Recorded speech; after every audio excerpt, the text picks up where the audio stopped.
Family, कैसे हैं आप लोग। नमस्कार सबसे पहले तो।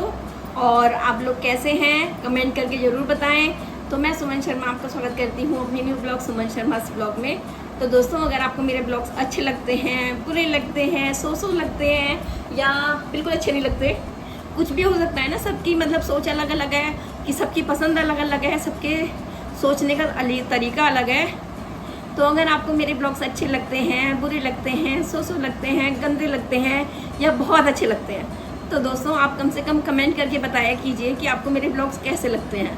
काफ़ी टाइम से मैं मेहनत कर रही हूँ और मेरी कोशिश यही है कि मैं अब जल्दी से आपके साथ अपने जो ब्लॉग्स है वो शेयर करूँगी। और आज सुबह से ही मैंने अपना जो रूटीन है वो मैं आपके साथ शेयर करूँगी।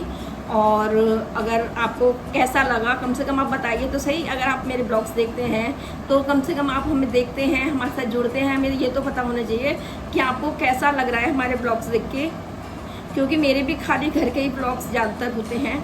तो अगर आपको मेरे ब्लॉग्स अच्छे लगते हैं या कैसे भी लगते हैं तो प्लीज़ लाइक करके या कमेंट करके आप हमें बताया कीजिए। अगर अच्छे लगते हैं तो आप हमारे ब्लॉग्स को शेयर कीजिए। तो फ्रेंड्स, आज मैं पूरे दिन का रूटीन आपके साथ शेयर करूंगी। जैसा कि मैंने बताया कि मेरे को मतलब जैसे मेरे अंदर फैट बढ़ता जा रहा है, मतलब मेरे को खुद फील हो रहा है कि कपड़े टाइट होते जा रहे हैं और मैं मोटी होती जा रही हूँ। तो उसके हिसाब से आज से मैं अपना एक्सरसाइज का एक रूटीन भी बनाऊँगी। तो दोस्तों, अपने पूरे दिन का जो शेड्यूल है वो मैं आपके साथ शेयर करूँगी। पूरे दिन मैंने क्या किस तरीके से मतलब क्या क्या किया, क्या खाया, क्या पिया और पूरे दिन मैंने क्या किया, तो सारी चीज़ें आपके साथ मैं शेयर करूँगी। तो अगर आपको मेरा ब्लॉग अच्छा लगे तो मैं दोबारा से कह रही हूँ कि प्लीज़ लाइक शेयर सब्सक्राइब ज़रूर करें। और चलिए तो चलते हैं और करते हैं अपने दिन की शुरुआत। तो दोस्तों, सुबह सुबह मैंने लगा लिया था टीवी पर यूट्यूब कनेक्ट कर लिया था और मैं लगी थी एक्सरसाइज करने, क्योंकि मुझे करना है अपने आप को पतला। कोशिश है, अभी मैं हॉस्पिटल में आके होके आई हूँ तो काफ़ी थायराइड बता दिया था। तो अब आज से मैं जो रूटीन ज्वाइन करूँगी, मैं कोशिश करूँगी कि मैं शेयर करूँ। तो मेरा जो आज का रूटीन होगा वो मैं सुबह से ही शुरू कर रही हूँ। तो दूध लेके आ गई थी, उसके बाद मैंने थोड़ा सा मतलब थोड़ी देर रेस्ट किया और उसके बाद मैंने टीवी कर लिया ऑन और उसमें यूट्यूब कनेक्ट कर दिया और मैं चलती हूँ योगा करने के लिए। तो कोशिश करती हूँ, आज फर्स्ट डे है, देखिए थकान बहुत ज़्यादा होगी और मैं हॉस्पिटल से भी होकर आई हूँ तो मेरे को बहुत ज़्यादा वीकनेस भी है, लेकिन अपने शरीर की केयर के लिए मुझे सब कुछ करना ही होगा। तो चलिए करते हैं स्टार्ट। तो दोस्तों, बहुत ही ज़्यादा सिंपल एक्सरसाइज थी, लेकिन जैसे कि मेरा फैट बहुत बढ़ रहा है और मेरे पेट पे बहुत ज़्यादा मतलब लग रहा था कि जैसे मतलब मैं पैर ऊपर कर रही हूँ तो भी मुझे बहुत ज़ोर पड़ रहा था। और इसमें था कुछ भी नहीं करना है, खाली पैरों को ऊपर करके थोड़ा फोल्ड करना है और अपने पंजों को सबसे पहले मतलब स्टार्ट करना है। पंजों को हम आगे पीछे कर रहे हैं, तो उसी में मेरे को इतना ज़ोर पड़ रहा था कि मैं आपको क्या बताऊं। और हमने जो अपने हाथ हैं इनको एक दूसरे से पकड़ लिया है और उनको सिर के नीचे रख लिया है। लेकिन यकीन मानिए, इतनी ज़्यादा मतलब अगर कोई अपना फैट कम करना चाहे तो ये बहुत ही अच्छी एक्सरसाइज है। और मतलब पैर ऊपर करने से ही मेरे को इतना ज़ोर पड़ रहा था, मेरे पेट पे इतना ज़ोर पड़ रहा था और खाली मैं पंजे ऊपर नीचे कर रही थी और इतना मतलब लग रहा था कि भाई बहुत ही मुश्किल हो रहा था मेरे लिए। और वैसे मेरा फर्स्ट डे था तो मुझे बहुत ही ज़्यादा कष्ट हो रहा था इसे करने में, लेकिन इतना आसान और इतने आसान तरीके से मैं मतलब ये एक्सरसाइज कर रही थी और मतलब लग रहा था कि सच में ही बहुत अच्छी एक्सरसाइज है ये। अगर आप भी अपना फ़ैट जैसे बेली फ़ैट होता है उसे कम करना चाहते हैं तो आप भी इस तरीके से मतलब सुबह सुबह आप योगा चला सकते हैं। कोई भी जो आपको पसंद है उस तरीके का आप योगा कर सकते हैं। तो मैं भी कोशिश कर रही थी, लेकिन मैं मतलब ज़्यादा देर तक कंट्रोल नहीं कर पा रही थी, रेगुलर नहीं कर पा रही थी। और मैं काफ़ी सोच रही थी कि मैं करती हूँ, लेकिन थोड़ी देर बाद मुझे रेस्ट लेना पड़ रहा था।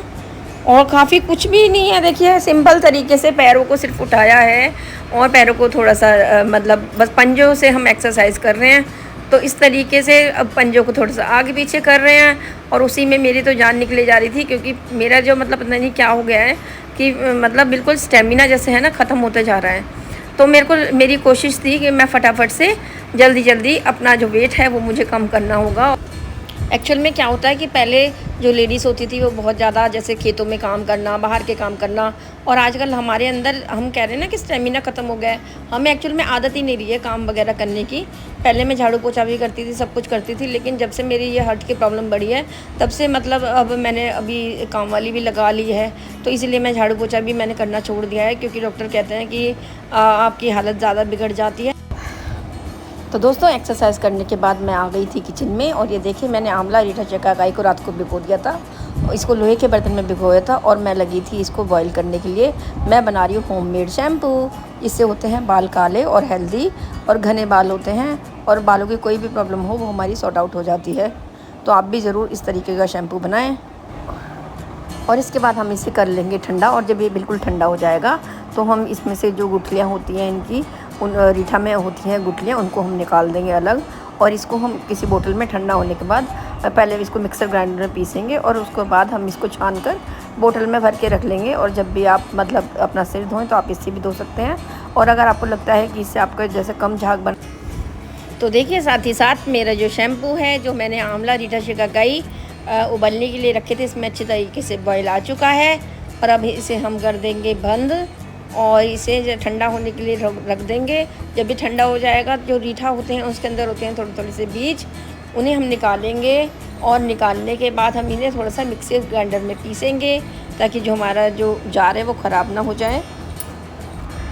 तो उसके बाद मैं आ गई हूँ नहाकर, और मैं डेली का जो रूटीन है अपनी जो क्रीम मैं अप्लाई करती हूँ फेस पर, तो मैंने शुरू करी है ओले की क्रीम, जिसमें थोड़ा SPF भी होता है, और ये है डे क्रीम, और जिससे हमारी जो स्किन है वो हेल्दी बनी रहती है, और अच्छे तरीके से मैं पूरे फेस पे अप्लाई करती हूँ।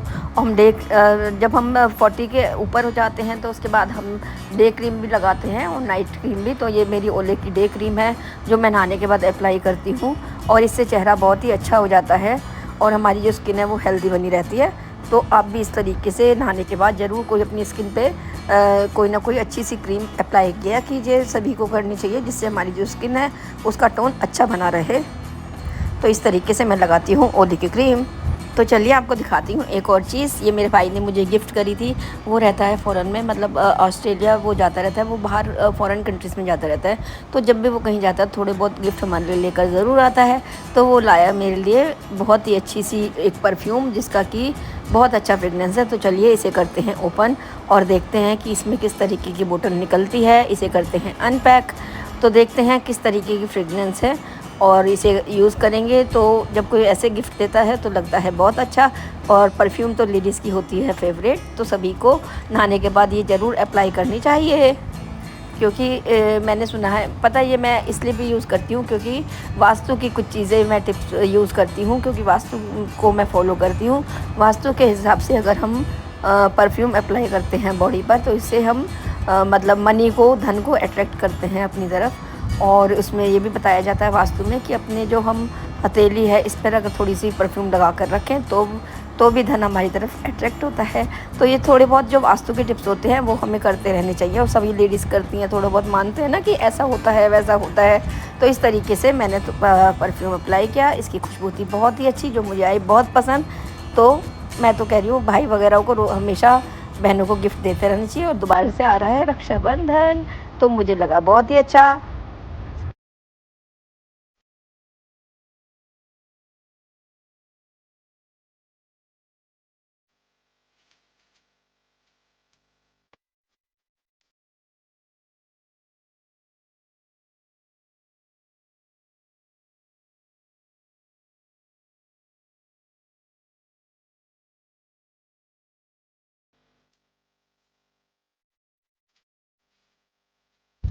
तो चलिए दोस्तों कर लेते हैं पूजा, और मैं आपको दिखाती हूँ अपनी बालकोनी में मैंने बाहर यहाँ पे फूलों के पेड़ लगाए हुए हैं, और मेरे को कहीं बाहर जाने की ज़रूरत नहीं होती, और मैं यहीं से अपने जैसे हाथ डालकर अपने यहाँ से फ्लावर्स ले लेती हूँ। जब भी पूजा करती हूँ तो यहीं से मेरे हाथ आ जाते हैं, और बहुत अच्छा लगता है, क्योंकि कुछ जो फूल होते हैं वो घर के अंदर भी गिरे होते हैं। तो बारिश का मौसम है, बाहर तो बहुत ही चिपचिप है, लेकिन मेरे जो पेड़ हैं, चांदनी का पौधा है ये, इसमें खिलते हैं बहुत सारे फूल। और सावन का महीना है तो बहुत सारे भक्तजन हैं वो शिव जी पर ये इसके फूल चढ़ाने के लिए लेके जाते हैं। बहुत सारे लोग हमारे यहाँ से फूल लेके जाते हैं। तो मेरे को भी जब भी मैं पूजा करती हूँ तो मैं भी यहाँ से फूल ले लेती हूँ। और लेकिन मेरे को ये फ़ायदा है कि मेरे को कहीं बाहर जाने की ज़रूरत नहीं पड़ती। तो दोस्तों, सावन के महीने में खूब अच्छे से सब भगवान पर फूल चढ़ाते हैं। तो आप भी लगाएं पेड़ पौधे और हमारे जो वातावरण है इसको हरा भरा बनाए रखें। और दोस्तों, हमारी पूजा जब भी पूरी मानी जाती है जब हम तुलसी जी में जल अर्पण कर देते हैं। और मैं रोज़ अपनी तुलसी में जोत जलाती हूँ, धूप जलाती हूँ और जल अर्पण करती हूँ। तो सावन में तो विशेष पूजा का महत्व होता है।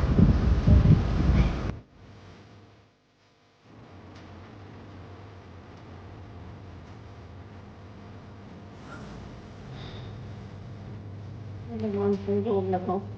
प्रभु महाराज में पवन पुत्र हनुमान जी भोग लगाओ मेरे प्रभु महाराज और ठाकुर जी महाराज। तो फ्रेंड्स, बेटे को लगी है भूख, तो जल्दी से चलते हैं किचन में। तो दोस्तों, आज नाश्ते में बनने जा रहे हैं प्याज के पराठे, जो कि बहुत ही अच्छे और टेस्टी बनते हैं। तो मैंने फटाफट से ले ली थी 2 प्याज। तो इस तरीके का मेरे पास ये है जिससे हम चिप्स कद्दूकस करते हैं। तो इसी से मैंने फटाफट प्याज को मैश कर लिया। और प्याज एकदम लच्छेदार पतली पतली बारीक बारीक कट जाती है। तो इससे बहुत ही जल्दी से हमारे जो पराठे हैं वो बनाने हो जाते हैं बहुत ही आसान।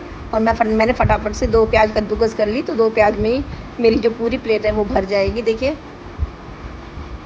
और जल्दी से इसमें करके मसाला मिला के हम बनाते हैं नाश्ता। अपने पास इससे आलू के चिप्स मिल जाते हैं। इससे सब कुछ जल्दी से बिल्कुल बारीक बारीक स्लाइस में जाता है। देखिए कितनी सारी प्याज, सिर्फ 2 प्याज है और ये कितनी सारी बन के रेडी हो गई है। जल्दी से कद्दूकस करके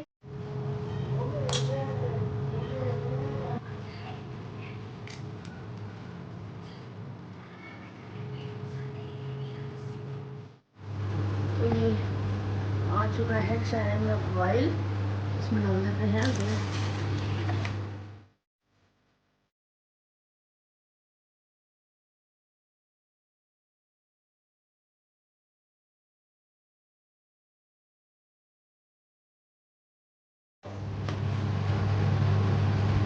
तो जी हमारे पराठे बन रहे हैं करारे करारे और साथ में बन गई है गर्मा गर्म कड़क चाय। तो चलिए, और जब कभी कभी नाश्ते में जैसे कुछ ना बनाने को हो तो प्याज के पराठे अगर हम चाय के साथ खाते हैं तो सच में बहुत ही अच्छा टेस्ट आता है। और जो प्याज के पराठे होते हैं वो बनते हैं बहुत ही ज़्यादा क्रिस्पी और बहुत ही ज़्यादा टेस्टी भी होते हैं और जल्दी से फटाफट बन जाता है हमारा नाश्ता। तो जब हमारे पास कुछ नहीं होता तो हम तो इसी तरीके से या तो नमक मिर्च डाल के हम पराठा भर लेते हैं और या फिर हम जैसे प्याज वगैरह डाल लेते हैं। तो इससे बहुत ही अच्छा टेस्ट आता है।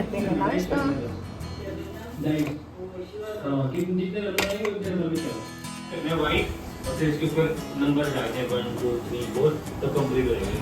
तो उसके लिए जब चलते हैं बाहर प्रिंट करवाते नंबर को और फिर चिपका देते हैं। तो बहुत ईजी वो डाइस होता है ना, डाइस डाल लेते हैं घी, क्योंकि मेरे घर में हो गई थी बहुत सारी मलाई इकट्ठी, तो मेरे को निकालना था मक्खन। तो जब डोंगे बिल्कुल फुल हो जाते हैं इस तरीके से, देखिए, तो मैं मलाई का बनाती हूँ मक्खन। तो मैं उसका मक्खन बना देती हूँ।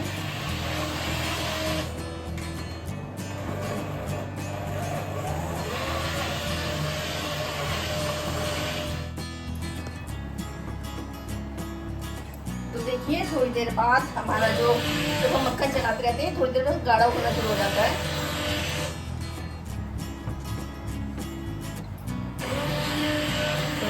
और उसके बाद मैं पौनी की हेल्प से इसमें से मक्खन को अलग कर लेती हूँ और इसमें लस्सी अलग हो जाती है। तो आप जो बचे हुए जो हमारा दूध बचता है इससे आप पनीर भी बना सकते हैं, दही भी जमा सकते हैं। ये आपकी मर्ज़ी है, आप इसको किस तरीके से यूज़ में लेते हैं। तो अब बन रहा है घी, मक्खन का हम बना रहे हैं घी। तो चलिए दोस्तों, अगर मेरा ब्लॉग आपको अच्छा लगा हो तो प्लीज़ लाइक शेयर कर दो एंड सब्सक्राइब। तो फ्रेंड्स, अगर अच्छा लगे तो प्लीज़ लाइक शेयर सब्सक्राइब ज़रूर किया कीजिए। Thank you, take care and bye bye, नमस्कार।